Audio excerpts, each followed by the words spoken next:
It is 7 p.m. Good evening, good evening. We are just about ready to get started with Daybreakers Live session 2. You come in, go ahead and go and hit the share button so that others are able to come in and join in on the session with us. We had an amazing session last Friday. I'm so excited for everything that's going to take place on tonight. I'm so excited, so excited, so excited. Okay, I'm not going to wait for anybody to come in on today like I did last week, just because I don't want to be here or take up too much of your time. And because I'm excited and I'm just ready to get started. I'm so excited for everything that's going to happen tonight, like I said. So let's go ahead and get started with our session. Okay, like I said, this is Daybreakers session 2.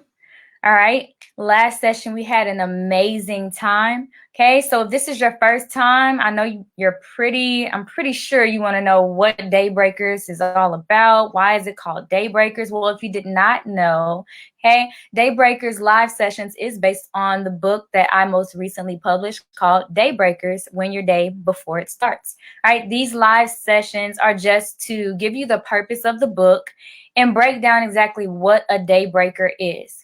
Okay, I want to be able to equip you with the knowledge and the skills and strategies that you already know.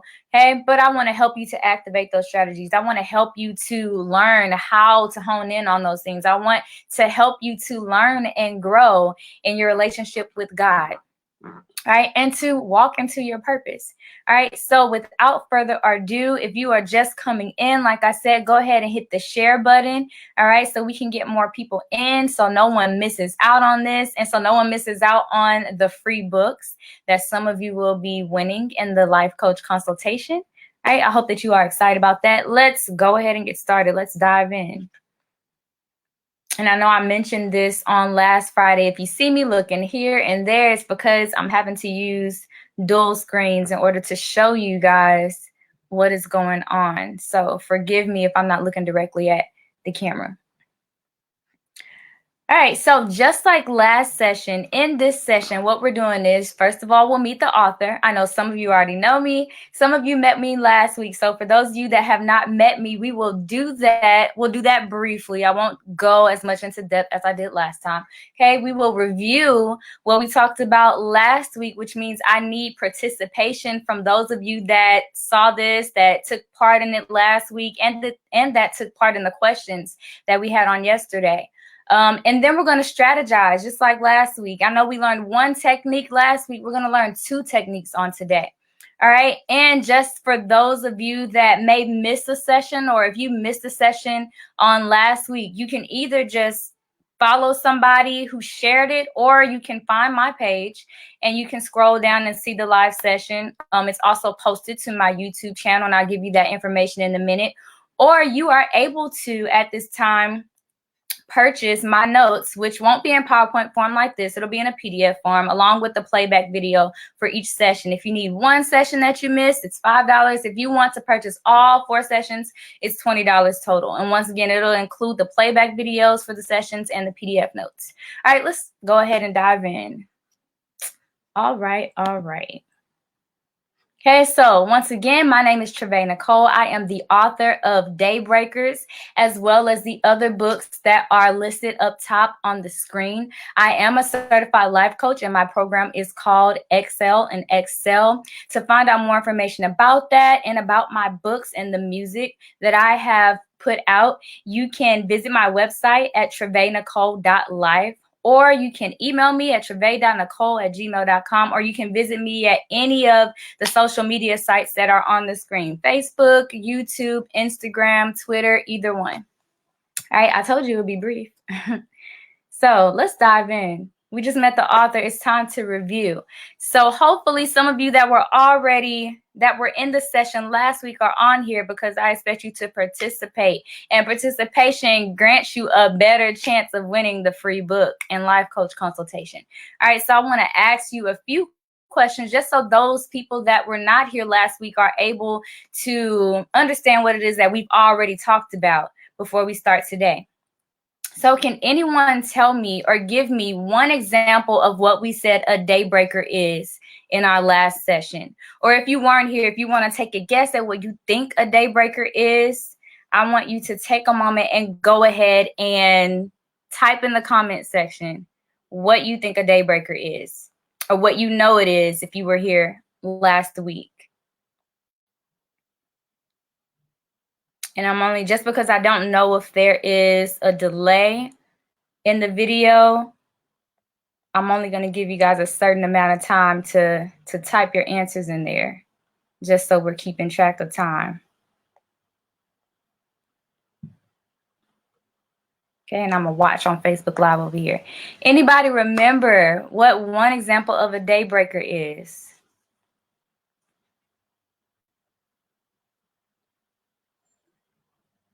Or anybody want to take a swing? What do you think a daybreaker is?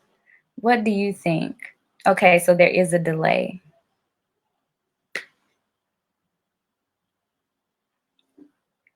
All right, so since there's a delay, I'm going to go ahead and try to go through some of it, and you guys can comment. I know I'll see comments as I'm going through, okay, just because of the delay. All right, so what we said a daybreaker is, I'm not giving everything to you because you missed class, all right? And then you can always go back and look, okay? But we learned that a daybreaker is someone who, okay, we dismantle things, we disarm things, we transform things, we shift things around in our lives. Okay, we're breaking cycles, we're breaking generational curses, we're breaking down ceilings, we're breaking down limitations, and we're doing it on the daily, day and night. Not when we just when we wake up in the morning, not just when we go to sleep at night. Okay, we're breaking down obstacles all throughout the day. All right, and we're doing it. One example of how to break the day, we're doing it physically. Okay, and we're doing it mentally and emotionally, and we're doing it spiritually. Okay, why do we break?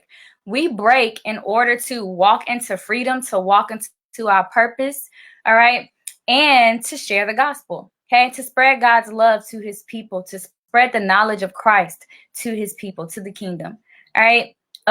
4 says, list the parts of the full armor of God. Okay, I'm going to leave that one up there. I'm not going to hit that one. There's 6 parts of the full armor of God. And I want you guys, by the end of the session, I want you to try not to cheat, all right? I want you to try to list all 6 parts of the full armor of God. And I'll come back and check later. Matter of fact, DM me all 6 parts of the full armor of God. Don't type it in the comments. DM me. Instant message me what the 6 parts of the full armor of God without cheating. Please don't cheat. Just try to see if you can remember all 6 parts of the full armor of God. And I will check back. And hey, that person may win a prize. Okay. Technique number 1 that we talked about on last week was setting our clothes out the night before. And yes, because we just asked about the full armor of God, that was a part of what we learned. All right. But there were 3 strategies from that technique that we went over. Okay, we talked about doing a brain dump. And I'm not going to go too much into detail about that. That was one of the strategies that we did. We talked about putting positive things that happened in our day in the recycling bin so we could reuse it. Okay, and we talked about putting the negative things and people that happen in the trash can so we won't revisit them or go back to those things. All right, let's go ahead and dive into session 2. I really hate that there's a delay, because I want you guys to be able to participate. All right. So we met the author. We reviewed a little bit what we've covered before on last week. All right. And now we're getting into the first technique of the night. All right. So what is technique number 2? Let's strategize. Let's dive right on into it. All right. So the first technique we're talking about is to seek him early, right? We're talking about relationship today. There's 2 techniques that we're talking about. The first technique is to seek him early. Okay. So this is based off of Jeremiah 29 and 12 through 14 that says, then you will call upon me and come and pray to me, and I will listen to you. You will seek me and find me when you search for me with all your heart. I will be found by you, declares the Lord. Okay, so what does it mean to seek? To seek, when you seek something out, you're looking for something, right? And Furthermore, it's about desiring something, trying to obtain something. All right. Seeking him early is not merely about looking for your keys or looking for your phone. Yes, right now our phone is our desire. All right. It has that. Our whole lives are inside of our phone. But when we're talking about seeking, we're talking about desiring to go deeper into something, desiring to be fully a part of something, right? That's why on here it says, search for me with all of your heart. And it tells us how to seek on here. It tells us to call upon him. It tells us to pray to him. Okay. And not just pray, but to receive his response, because it says, if you pray to me, I will listen to you. Okay. And it tells us to seek him in finding him when we search for him with all of our heart. So when we desire him, okay, when we treat him like he's our father and not just like he's a sugar daddy and we just need some money from him or something. Okay. We're treating him like he's our father, which he is, right? We want a relationship with him. We're in covenant with him. It's not just contract based. You do something for me, we get rewarded. I reward you. I'll praise you when you come through for me. It's not about that. It's about having relationship. When you're in a relationship with somebody, if you've been in a deep enough relationship or a close enough relationship with someone, you come to realize that it's reciprocal. Okay, and it gets to the point where you know someone so well, your relationship is so bonded together that they won't even have to ask you for what it is they need. You observe them and you can tell when they need something, and you try your best to give them what it is that they need. God is the same way. He knows us so well that he knows what we need and that we need something before we even ask him, before we seek him out. And he wants us to come to him. In a relationship, people want to feel needed, right? He wants us to come to him, to be in need. And the word, it says, when I am weak, he is strong. Okay. It's the same way. The basic principles that we apply to relationships in the world, a lot of that applies to our relationship with God. And no, he's not like man. And I'm so glad that he's not like man. All right. And that's even more of a reason why we need to seek him. We need to want to go deeper in him. We need to want to have a relationship with him and know how to have a relationship with him. All right. Let's go a little bit further into this. There are two ways that we can seek him. Okay. The first way is to seek him first thing in the morning. The second way is to seek him first thing in the morning. Those two mornings have different meanings. So let's talk about the first one first. All right. So seeking him first thing in the morning. Okay. We know that morning is talking about a time of day. Now we know that we can seek him. We can come to him at any time of the day because he's God. He's our Father. He'll be there for us. All right. But we're talking about before we begin our day, before we get in deep into what it is that's going on. All right. And so we do that through prayer. We do that through worship. We do that through planning, and we do that through position. Now, prayer and worship are the two, I think, most obvious things. All right. We're praying to him first thing we wake up in the morning, right? We're worshiping him. Okay. But I want to take that a step further. All right. Worshiping and praying to him. Praying goes along with the planning, and I'm going to get to that in a minute. Worshiping him. All right. Adoring him, right? So worship looks more like greeting, all right? Telling him who he is. It's easier to do when you go to sleep with them on your mind and then you wake up with them on your mind.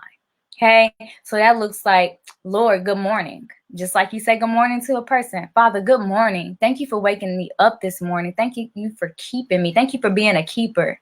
Lord, I felt bad last night when I went to sleep. Thank you for being a healer. Thank you for giving me peace as I slept. Thank you that I didn't have those bouts of insomnia or sleep deprivation, Lord God. Thank you that I didn't have any nightmares, Father God. I had peaceful sleep throughout whatever circumstance or situation I was going through. Lord, you are wonderful. Lord, you are great. Before I even get up out of the bed, when my alarm goes off, sometimes I hit the snooze button. Sometimes I turn my alarm off and I close my eyes. I close them back and I just say, God, you're great. God, you're wonderful. God, you are mighty. God, you are powerful. Thank you for being my Father. I tell him who he is to me before I even start my day. right? And then sometimes after that, I have to say, Lord, please help me to get up out of this bed because I'm still tired, right? But just starting your day off with Him being the first thing that is on your mind is the best way to start your day off.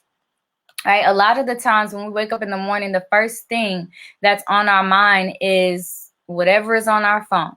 We got social media. What did this person put on Facebook? What this person said? Did this person message me back? Did I miss any phone calls?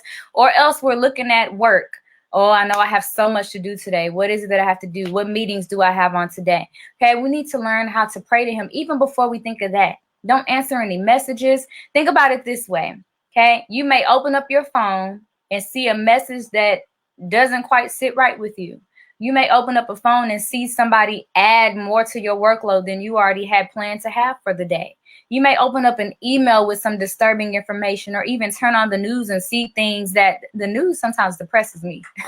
So you may turn on the news and see something bad that had happened that makes you feel some kind of way. Okay. But if you've already started in an atmosphere of joy, in an atmosphere of peace and calmness by praying to Him first, think of how much better you'll be able to take that.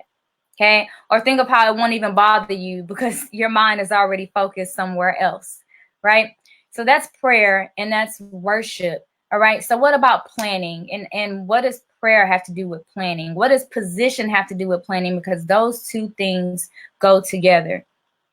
Okay. So let me go ahead and explain. All right, I'm using some things that I talk about in my class. I teach sociology in high school. And so one of the things we talk about is our status in society. And when I say status, I'm not talking about how much money you have or people that you are higher than, better than, or you're living better than. I'm not talking about your social class, middle class. I'm not talking about all of that. When I say status, I'm simply talking about what your position is in relation to other people. Okay, position being what you are, and that's defined by your role. Okay, for example, you may be a mother, a father, a daughter, a son, a sister, a brother, auntie, uncle. You may be a CEO. You may be a lawyer. You may be a real estate agent. You may be an educator. Those things are your status. Now, what you do in that status, what you're required to do in order to be in that position is your role. Okay. And we all share the same roles if we're all daughters and sons and mothers and fathers. But there are some roles that may be a little bit different. Why? Because if you're a mother and she's a mother, okay, you may be a single parent, whereas she may have the other parent in that household. Your kids may require something different from you based on their age. Okay. Or based on whatever experience you guys have, they may require something different from you than the next person's children. And so our roles change a little bit. Okay, they differ a little bit when it comes to that. Okay, then you have what's called a master status. What is a master status? A master status is your status that pretty much determines the majority of your day.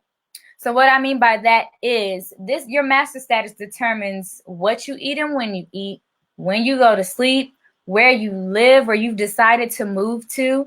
Okay, it determines who you talk to and the way that you talk to those people. And it determines what time you wake up in the morning. First thing in the morning. All right. And so here's the thing though. All of us share the same master status. We all share the same master status. That master status being a child of God. Okay. Being a child of God should determine every single part of your day. All right. I know it seems like the more practical things or the worldly things, how can we put God into that? You need to find a way, because if you can't put God into it, then you probably should not be doing it. Okay. You should be going to God about every decision that you make. Okay. He should be involved in every thought. Okay. You should be able to discern even business decisions, business deals, negotiations, all of that stuff. Okay. God is able to help you with. In His word, it says that He knows the plans that He thinks towards you, that you be successful, that you prosper, and that you not be harmed, that you not fail. Okay. His plan for us is not failure. So why would you not want to include Him in your plan? Okay. You're in His plan, but where does He fit into your plan? Okay. How do you include God in every other part of your life? How do you do it? Right? You're praying, God, give me favor with this business deal on today. God, give me favor in my classroom on today. God, please, you're praying for your coworkers. You're praying for the atmosphere that you spend the majority of your day in. Why would you not include God in that? That's all that I'm saying. When it comes to planning and when it comes to position, a lot of us are praying from a place of need and not praying from a place of, well, I heard this the other day, so let me say this. A lot of us do things for affirmation. Mike Todd said this, for affirmation, but not from a place of affirmation. And so we're always looking to be accepted and approved by other people when we've already been approved by God. And if we know that before we even start our day, then we start our day with more confidence. We start our day empowered. We start our day off more positive. So when the negative things come at us, when somebody tries to disapprove us or disqualify us, we already know who we are. And hopefully we're able to already stand firm on that. All right. So let's move on. The second the second way to seek him early is to seek him first thing in the morning. I asked the question on yesterday about who your first responders are. Okay. Thank you to those of you who participated and responded to the questions that I asked. All right. Now, determining your first responders determine how you receive information from God. Right. None of your answers were wrong. Like I said, thank you so much for participating in that. A lot of us, I think, can agree on who it is that we go to and that we confide in. Okay. But I want to make clear that some of us tend to have circles, okay? But I would say that I don't have circles. I have a network of people that I know, okay? I have a network of people. And if you have ever seen a network, okay, there has like there's a central piece and then things branch off, right? So you have the little bubble. I wish I could show a demonstration, but I'm just not thinking of this. Okay, you have your bubble. Then I have my people, my go-to people, right? And then they branch off into other people, and they branch off into other people. And some people are way, way off on the branch. And some people are closer to me on the branch. All right. But even though I have those people, my first responder is always, always going to be God. And I had to learn this. I'm still learning this. I'm still doing it. Sometimes when we go through things and when something happens, we're quick to want to grab that phone and call somebody and tell them, or text somebody and tell them what happened, or ask somebody what it is that you're supposed to do. And we have to be careful in doing that. We got to make sure that we go to him first. We get in the habit of doing that. One bad habit that I had personally was that, when it came to music, I love music. But what would happen is I would, maybe sometimes things would be so bad, if a situation is bad enough, then the type of music I listen to fit my mood. Okay, and it wasn't music that would uplift me. Hey, I didn't want to hear the things that would uplift me. I'm in a bad mood right now. I don't want to hear that. and that's how I was. And that was my stance. And I've gotten to the point now where I'm trying to increase my faith in God and increase my trust in him and show him that I trust him. Show him that I have faith in him. I'm trying to do that to the point where now I'll put on my YouVersion app and let the person read the Bible to me. Okay. Or I will go on YouTube and find some video for Bible verses so it can be read over me, and I will sit there and I will let the Bible verses go. Abide app on YouTube, I will let the verses just play. Okay, it may not just specifically be based on my situation, but I'll let it play. All right, so that I don't have things on my mind, because I'm one of those people where most of the time I won't go to other people. I'll just keep it inside. And the thing is, yes, you want to sit in it until you calm down, but you don't want to get in the habit of keeping things balled up inside, because it only takes that one thing to happen or that one person to make it all come out at that one time. And we don't want to do that. And we don't want to, like the Bible said, lean on our own understanding, but in every way, okay, good or bad, we want to acknowledge him so that he can direct us off of those bad pathways if it's a bad pathway that we're on, so that he can lead us in the right way. And we can respond to things in the right way. Now, on top of that, okay, there's a way that seems right to man, but in the end, it leads to destruction. That's what Proverbs 14:12 says. We can get so dependable on other people to the point where we start doubting ourselves, and even the fact that we heard God for ourselves. Okay, we may have heard one thing and then somebody comes and says something else, and we're quick to change our mind and go with what that person says. Why? Because we may respect that person. That person may be in a position of authority in our lives. We may look to that person, and our confidence may be in that person. We may have more confidence in that person than we have in ourselves. How do we get to a point where we have more confidence in other people than we have in ourselves? Even when it comes to the things of God, you are a child of God, but you have more confidence in someone else than you have in yourself. That they have more faith in God than you can have in God. That they hear God more than you can hear God.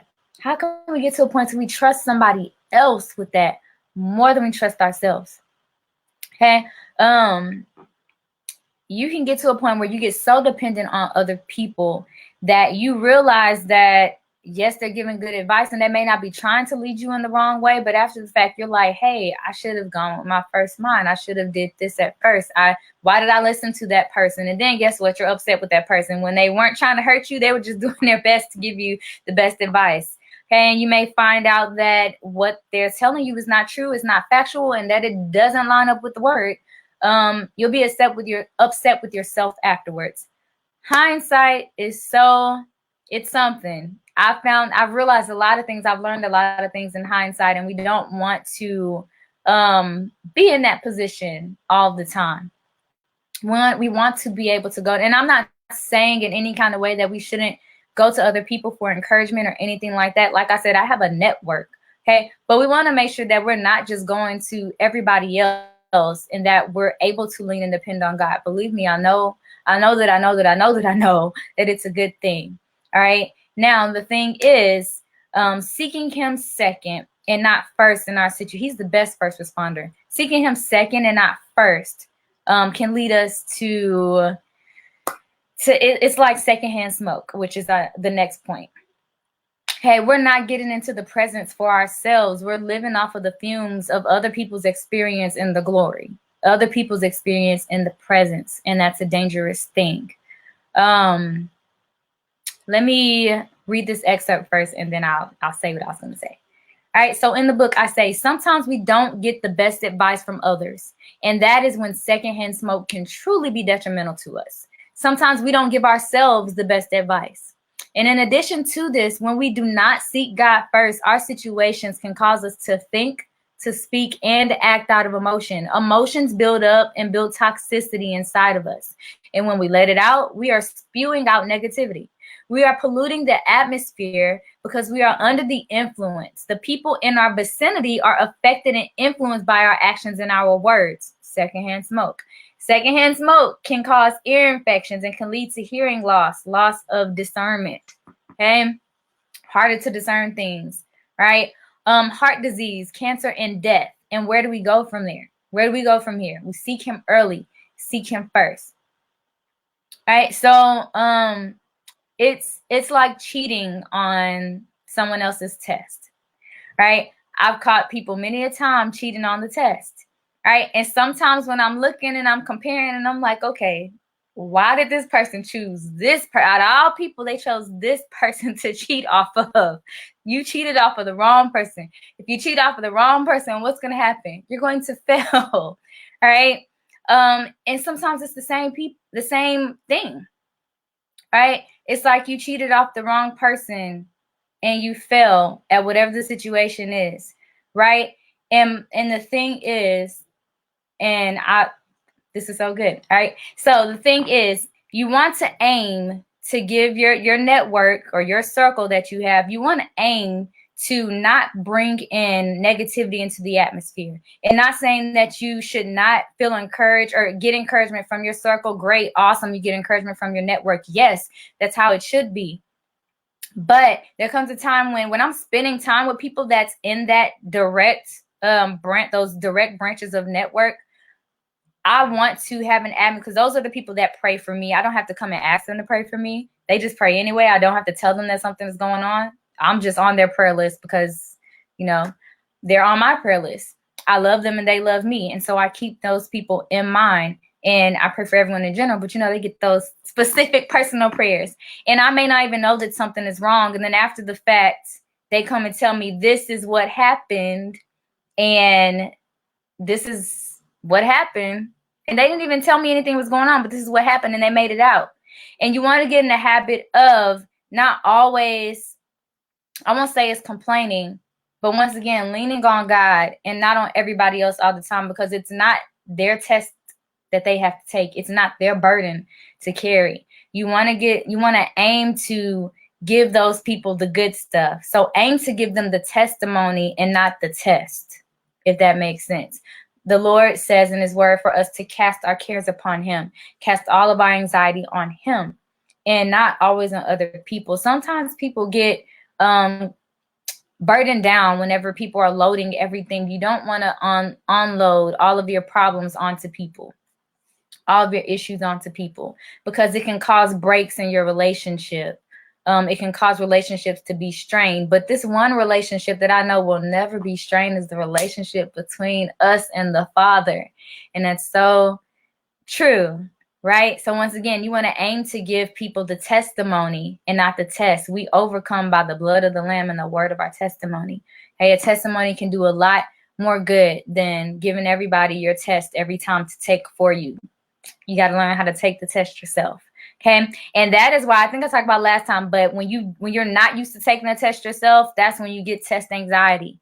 Okay. Because you're not able to apply your faith to the test, because your faith is in man and not in God. All right. I know we stayed there for a minute, so let me go ahead and move on. All right. That was technique number 2. All right. Let's talk about technique number 3, shower time. Right? And this is based off of the verse, Psalm 42:7, that says, deep calls to deep. In the roar of your waterfalls, all your waves and breakers have swept over me. Psalm 42:7. All right. Now, this is called shower time. And what I mean by shower time is having that moment of intimacy with God in your day. And I know that when we think about intimacy, many of us, when it comes to intimacy, our minds go immediately to sex. Okay. And they're two very different things. Okay. You can have both, but intimacy stands alone. Okay. So what do I mean having an intimate relationship with God? A lot of us feel uncomfortable already being vulnerable and transparent with people and not letting people get so close to us. So how do I have an intimate time with God? How do I have intimate moments with God? How do I be intimate with God? Okay. And well, first of all, we need to have a relationship with him. I'm gonna go back because I want to explain this picture. Now, this is a picture of a shower. It's not my shower. Okay. I have a basic, simple shower. This is a picture of a shower, and I chose this picture because I asked you guys yesterday where you can put on a new face, where you can de-stress. This is where I de-stress. I mean, I go on long drives too, just like some of you said. But this is the main place that I go, is to the shower. And like I said, that's not my shower. It was my shower for all of 2 days, though, a few years ago when I went on vacation to Costa Rica. And I wanted to show you guys a picture of this shower because it just demonstrates so well this verse of scripture.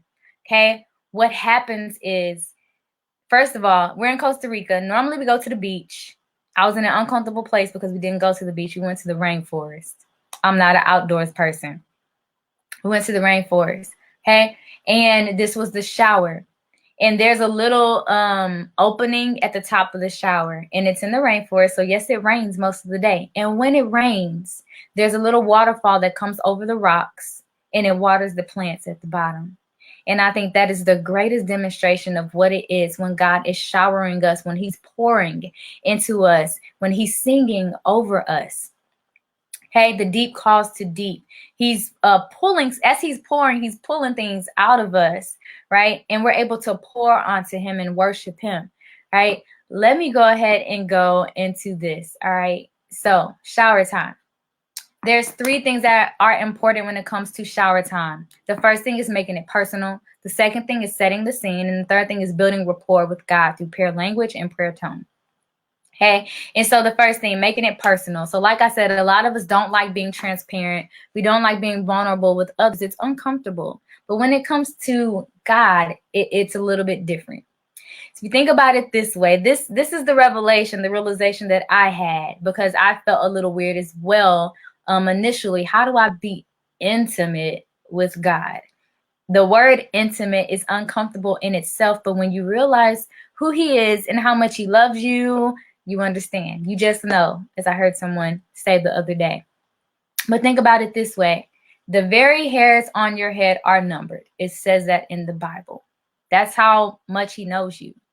And then think about it this way.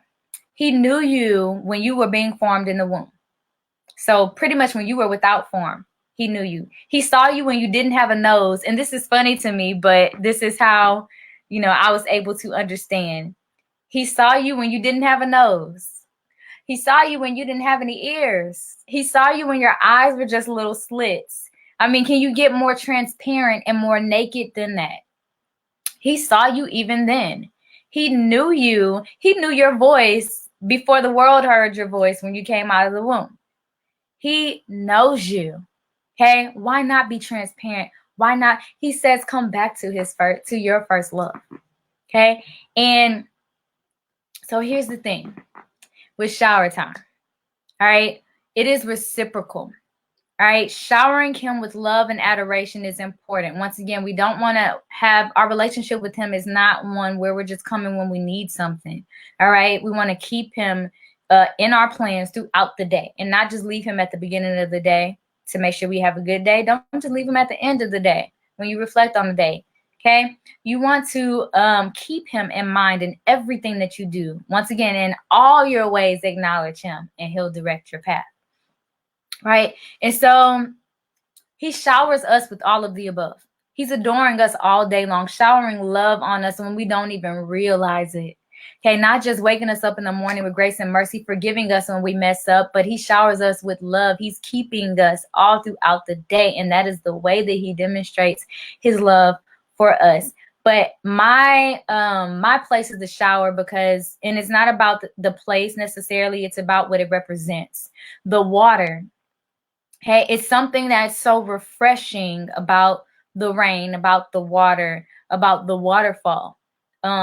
It's the place where I know that I can truly be alone in the shower, right? Some ways will say, well, how are you praying in the shower? I'm saying this because people have said this to me. I'm not getting on the floor in the shower. I'm not getting on my knees in the shower. Okay. And once again, it's about what it represents, to me. Okay. I'm being cleaned. I'm being cleansed from my day. I'm being cleansed from thoughts that I may have carried over with me whenever I went to sleep the night before. So let me read this excerpt from the book. Okay, this is what I say. So my nakedness represents my vulnerability and my transparency. I have removed the old and dirty covering and stepped into the waterfall. I may have my worship music playing, an instrumental soaking sound playing, or I may sing to him a song from my own heart. Sometimes I light a candle. And in that sense, I have set the scene for his presence to come in. I don't even mind getting my hair wet because I want him to completely envelope me inside of his presence. I cry and I am comforted. I am weak and then I am strong. I receive joy for my sorrow. I am at peace in the midst of a struggle. Shower time is when I relieve stress and put on a new face. I am refreshed and I am renewed. And something that I mentioned is setting the scene. Okay, in Exodus, I think chapter 25, God tells Moses to tell his people to make him a sanctuary so that he can dwell with them. Okay. And I know I talked about last week how our sanctuary is not just our house. Our sanctuary is not just at the church, that our bodies are temples. This is a sanctuary and we want to be careful what we put into it. Okay. And God says it's what comes out of the mouth of a man that defiles him. So if we're putting good stuff in, right? Not just through our mouth, remember, like last week, but through our minds, our ears, okay, and our eyes, then it's good stuff that should be coming out. Okay, so setting the scene Once again, does not have to be in the shower. It doesn't have to be at any particular time of day. All right. But you're making sure that you are, and I'll say it's not just about the worship music and the candle and all of that, setting the atmosphere. God doesn't need me to do all that. He doesn't need me to. He just needs me to have a postured heart. But setting the scene is more for me, for my flesh. So my flesh can quiet down. And I think that's like what some of you guys do when you get in your car and you go for a long drive, like you were saying yesterday. Okay, being quiet, not being around other people, being able to not have any distractions. Okay, if you think about being in a movie theater, how do they get you ready to watch the movie? Right, you already have your popcorn and your nachos and your icy drink. They dim the lights. They even have this little commercial to tell you to put your phones on silent and put them on vibrate so you're not distracted and other people are not distracted, right? And now they even have recliner seats where you can bring your blanket and your pillow and relax and watch a movie. They've set the scene for you so that your mind is focused on the movie and not on anything else or anybody else, right? Unless you're just that person that talks during the movie and gets off task. The thing is, though, like I said, it's just like that. It's the physicality that gets the mentality ready to receive from God and ready to be willing to release what it is that you have going on to him and surrender everything over to him. Some of us, I've heard people say that they can't stand the sound of silence. Okay. I think there's something to that, but I'm not going to go into that right now. The thing is that we can be quiet and we can be sitting in silence, but not be still. Once again, our minds are still running rampant with things that have happened throughout the day, and we want to be able to close that out. So setting the scene is what's important for you to be able to really focus on him, okay, to give him all of your attention, okay. I think it's quite funny, though, that it is when it's raining and lightning outside that a lot of us, including myself, feel like that's the best time I can get sleep. That's the best sleep I can get. And it's storming outside, right? And it reminds me of when Jesus was in the boat and then he came up and said, peace be still, right? It's funny that we think that, peace be still, right? Building rapport with God is my last point for today. Building rapport with God. Okay. Most of the time when you talk about building rapport, you think about professionals, right? You think about making relationships, business partnerships, marketing clients, real estate clients. You think about your students in your classroom, because when you're building rapport, you're building that trust with that person. You're building a relationship with that person. You're building up their interest in your product, right? You make them want to listen to you. You do something engaging to get their attention, or you find some way to relate the information or relate the product to them or to their situation, right? We do whatever we can in order to make that connection with people, right? And the thing is, whenever we're giving our presentation, we may be trying to sell the same product or the same house. But for the different audience, you're not going to say it the same way. You're going to change your language. You're going to change the things that you say. You're going to get their attention in a different way. Okay. When the right thing sounds good to the right person, you may hear somebody say, now you're speaking my language. So when I say prayer language, I'm not just talking about speaking in tongues or your spirit. Well, I'm not going to say spiritual language, because I am talking about your spiritual language, because it has a lot to do with your heart and what your intentions are. But I'm not specifically talking about speaking in tongues. I'm talking about what it is you're saying and why it is you're saying what it is that you're saying. There's so much that goes into speaking to someone. Okay. Knowing your audience. People preach that all the time. Know your audience, know your audience, know your audience. Depending on your audience, like I said, your message is not going to change. You're going to have to change up what you're saying and how you say it. Okay. And the reason why I'm saying this is because sometimes we say things. I don't know if you've ever had an experience with this. You may say something to somebody. It may be the truth. It may be factual, but they don't receive it the right way because of how you said it to them. Okay. And like I heard somebody say not too long ago, well, they just listened to how I said it and not what I said. It's what I said that was important. Okay. But how you say it will cause somebody to not receive what it is that you're saying. Okay. Which brings me to prayer tone. Okay. We have to know how to shower him. Okay. Know what it is that you're praying for, why you're praying. Are you petitioning him for something? Are you praying in your intimate setting? Are you having a moment of praise? And the thing is, we don't think about those things. A lot of us are, once again, dependent on other people. And so our relationship with God is based on other people's relationship with God. And the thing is, instead of forming a relationship with him, we pattern our relationship, we pattern our prayers off of those people instead of patterning our prayers off of purpose. Talk about targeting your prayers. Okay. In the professional world, they say it's targeting your audience, but targeting your prayers. Okay. A lot of it has to do with the posture of your heart, your intentions, your tone, your language. Trying to be a clone is going to get you killed. Trying to be a clone is going to get you killed. Trying to be a copycat. Knowing how to say what it is that you need to say is important. Like I said, when you're having a relationship with somebody, you want to make sure that you're talking to them the right way. You make sure you set the scene for them. You make sure everything is nice. They feel comfortable. They're in the moment. Okay. And you make sure that mood, that moment, the mood of the atmosphere is not going to get broken, but we don't go that far. We don't take those steps when it comes to talking to God. And no, you don't have to do that much. But the thing is, when we talk about seeking him and him being our desire, then we have to learn how to do what it takes to shower him, to adore him. And I know that there's people that say, well, it don't take all that. Okay. Like I said, shower time, being intimate with him, having a relationship with him, being in right standing with him, being in covenant with him, loving on him, adoring him, and not just doing what the next person is doing. It's a very dangerous thing to do. God knows how to get our attention. He gets our attention, and sometimes we don't even realize that he's done something to get our attention until after the fact, right? But if he doesn't come to us all the time, earthquaking and lightning striking and thundering, and he doesn't do all that. And a lot of times we're just watching other people and we get discouraged from praying to him. We get discouraged from going to talk to him because we're looking at how the next person does it. Okay. Now, I think that, and this is just my opinion, I think that having that intimate time with him is something that helps us when it comes to feeling comfortable about the other things that we pray for, about going to him in prayer and going into him in petition.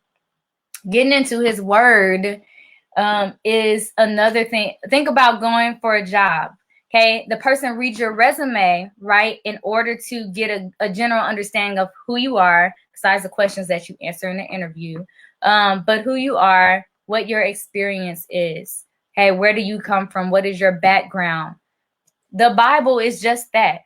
It tells us who he is, what his background is, what his experience is. That is his resume, okay? If you have not experienced, or if a lot of times we've experienced him and we just don't know that it's him because we don't have that relationship and that connection with him, right?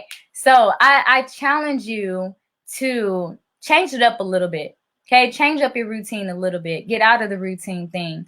I'm not challenging you to have your place of refuge be in the shower or anything like that, but I just challenge you to put him into your plan for your day. And I know right now a lot of us, our normal looks a little bit different right now. We have a new normal, but it doesn't mean, and more than anything, I will say, it doesn't mean that we can't put him into the plan for our day. More than anything, it should be easier to put him into our plan for the day. All right, so I want you to take these two techniques with you. And I want you to use them. Okay. Start afresh on tomorrow. Don't wait until Monday. I saw someone comment on a post that I posted earlier saying, we don't even have to wait till Monday. No, don't wait till Monday. Start now. Start tonight. Take some time out wherever you can go and be by yourself and have that intimate moment with him. Talk to him. Have a conversation with him. Set the scene. Remember, for you to be able to focus on him. All right. That is all that I have for you guys on today. I just want to remind you that if you have any other questions, you can reach out to me by way of email, my website, or these social media sites. In addition to this, I will be speaking on next Tuesday for this online social media conference, 2020 Kingdom Tacticians. So you can meet me Tuesday if you want to learn more strategy, or I will see you guys again on next Friday for live sessions number 3. Once again, we're continuing to go through the book Daybreakers. We're just going to go deeper, and we're just going to get higher and deeper in him. So I'm looking forward to that. Please don't forget to DM me the 6 parts of the full armor of God to potentially win a little prize. All right. If you can name it without looking at the Bible, if you can remember what the 6 parts of the full armor of God is, shoot me a DM, message me. All right. And I'll let you know who wins. All right. Thanks, guys. I love you all. Be blessed, stay blessed, and use these techniques. All right. I hope that you focused on Psalm 91. I hope you focus on Ephesians 6. If you focus on Ephesians 6, then you should be able to remember the 6 parts of the full armor of God. All right. But like I said, that's all I have. Stay safe, stay healthy. And until Tuesday or Friday, see you guys later.